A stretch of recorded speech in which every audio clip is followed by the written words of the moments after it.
Oi pessoal, eu vou passar o mundo do Phoenix Extreme do mod das criaturas pra vocês poderem jogar.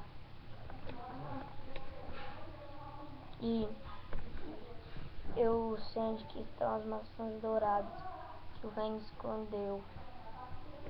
Sei tudo lá do mapa do Phoenix Extreme. Eu joguei nele ontem.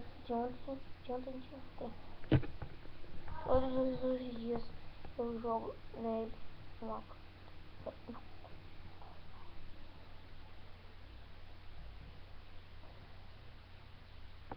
E se vocês quiserem,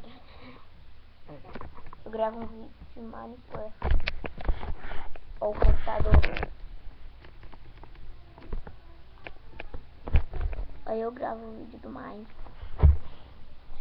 no mapa do Phoenix Extreme.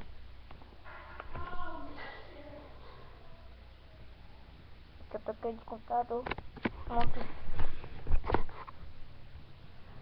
E se vocês quiserem, eu vendo meu computador por 50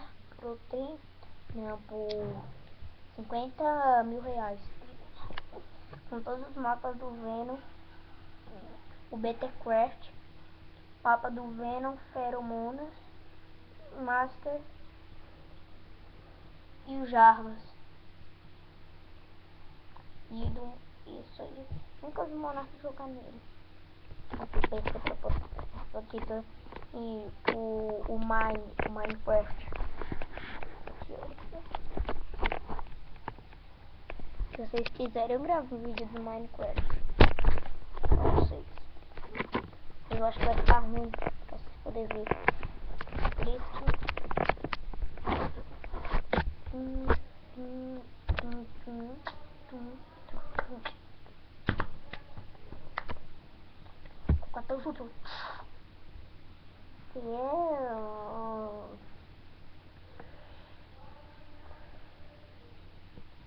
tchau, gente.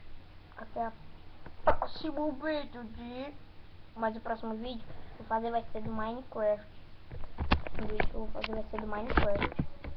Beleza, gente?